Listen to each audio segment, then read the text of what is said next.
Hello and welcome to the TRBusiness video channel. I'm joined here today by Thabet Musleh. He's the head of Qatar duty-free. Tab, thank you very much for joining TRBusiness today. It's a pleasure. Tab, it's been an incredibly busy few months for Qatar duty-free. You've had a wide range of pop-ups, Tiffany, Tumi, and various others. Just bring us up to date on what's been an incredibly exciting period and how you're really pushing forward that retail innovation. It's well documented that it's probably been the toughest year ever in the airline and Qatar duty-free's history, given the illegal blockade that's been on Qatar. And we had a fantastic year. We finished year on year plus 1% on sales, which is fantastic. And we're continually to grow and evolve. We're now seeing double-digit year-on-year growth, which is phenomenal to see. Some of our brands are performing exceptionally well due to the new demographic that's coming through the airport, and it's a really good time at the moment. You can see, as you mentioned, we've opened Tiffany, we've opened Tumi, new Samsung store. We've got some other good surprises and world exclusives coming to Qatar Duty Free within the next 2 to 3 months. Tab, when we spoke earlier this year, you mentioned about increasing spend per passenger and average transaction values up around 6.8% and 3.2% year on year. What's the picture looking like year to date, and how are you really building on that going into next year? I think year to date we're doing extremely well, as I mentioned earlier. Due to the blockade, we did finish plus 1% in sales against the previous year, which was phenomenal. Spend per head and ATV is continuing to grow across most categories. Perfume and cosmetics is performing really strong. We're seeing a huge uplift with Asian passengers and Asian trends, face masks, etc. And also innovative ideas. We recently introduced a new Guerlain lipstick that have phenomenal successes. And we can't forget our podiums that are a big part of the Qatar Duty Free experience. And we've had a Dior podium this year, a L'Oreal podium, and we've still got a couple more to go. But these really contribute to the overall passenger experience, and it's about providing something innovative, providing something memorable, and providing an experience that the passengers want to travel for. In June, it was the 1 year anniversary of the blockade and what has been a testing period for the regional economies. At the time we spoke, you spoke quite robustly about how Qatar Duty Free has become more dynamic and more agile in response to evolving the customer proposition. We've spoken a little bit about what you've been doing, but in terms of how you're bringing through some of that innovation on the supply side and working closer with your supplier partners, can you shed a bit more light on that? Yeah, and I think, look, first of all, I want to take this opportunity to thank and commend our suppliers because, we've had a lot of support from, the majority of our suppliers. In fact, all of our suppliers have really been supportive in helping us and helping us bring an innovation and helping us being agile. And it was very tough. We've had to reroute shipping channels. We've had to really work on how we get stock to Doha, let alone just sell stock on the shop floor. And also, the suppliers have really helped us in terms of being adaptable to new markets that have appeared. I've mentioned before that, the Chinese passenger is growing and growing, Russians another one, as well as Africa as an emerging, continent. And it's working with our suppliers to us to share that information with them, and for them also then to share with us trends that are happening in these countries, for us then to become innovative in Qatar and innovative with the suppliers to create a fantastic experience for the customers. You're working ever more closely with Qatar Airways. That collaboration is resulting in new retail partnerships in the air. In January you launched pre-order. Tell us a bit about how that partnership is playing out.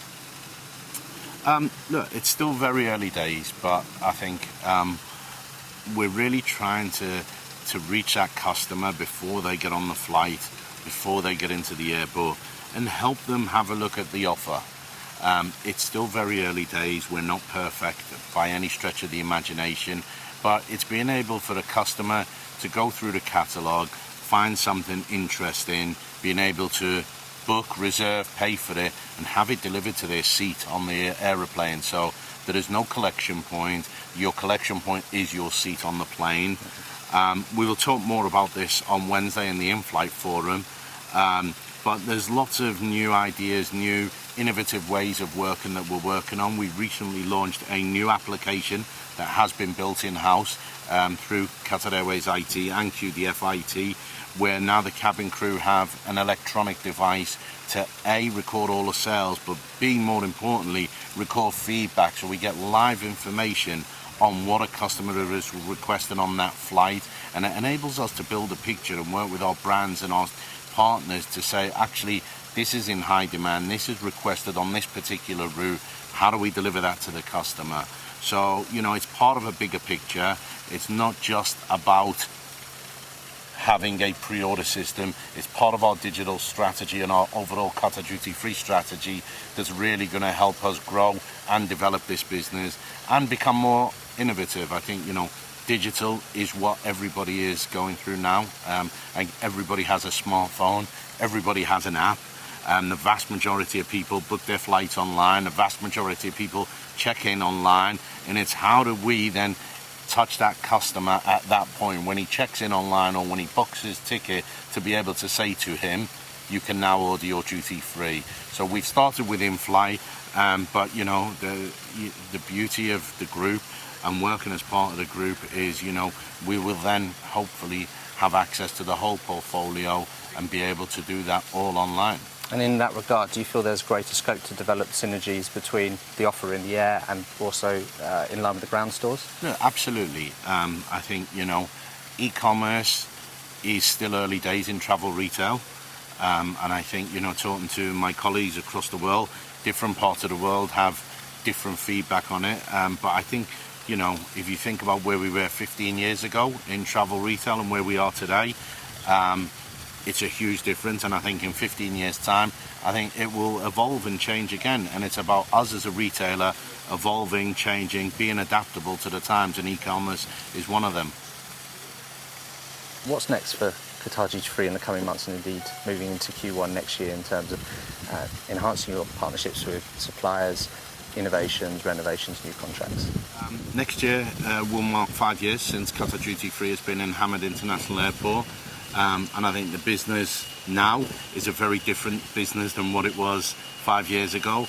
And it's about how do we build a business for the next 5 years. So we have got lots of plans, lots of changes in terms of, you know, how do we build a business for the next 5 years?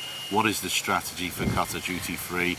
And how do we deliver to that strategy along with our brand partners? And how do we engage them in our strategy and make sure that, you know, what we do is a joined up partnership, you know? There's a recent IATA survey that's come out and said, you know, I think by 2025, a third of the world's travellers are going to be Indian, which is a phenomenal statistic.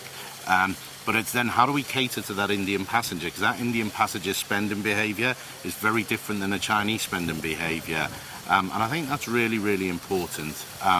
There will be some changes within Qatar Duty Free at Hamad International Airport, not just from a retail point of view, but from an F&B point of view as well, because, you know, we are 5 years in, and we've got a lot of information now, we have a lot of data, and it's around how do we use that information, how do we use that data, and how do we work with our brand partners to deliver a business that's going to deliver, you know, phenomenal growth over the next 5 years. We've seen the rise of the low-cost long-haul phenomenon, and that's really taking hold across global travel retail now. A real opportunity for retailers to increase in-store penetration and customer spending. Can you just shed some light in terms from Qatar Duty Free side in terms of how you feel the opportunity could play out in the coming years, and really how you plan to grasp that? Penetration is a challenge. It always is a challenge. You know, we're in an airport with a high percentage of our passengers are transferring. So again, that's another challenge. But it's how do you work with your brand partners? It's how do you work with the airline, the airport, to actually share that offer with the customer before they come in and make that shopping part of their destination. It needs to be, I think, you know, it needs to be part of the destination plan. So when I'm flying through a airport, I need to be able to go and experience X, or I need to be experience Y. And I think that's going to be the biggest challenge. You know, dwell times are a challenge throughout the world, more so in Qatar. And, you know, the rise in passengers and the rise in long haul destinations, as you said, as well as short haul, will always have a challenge to the retailer.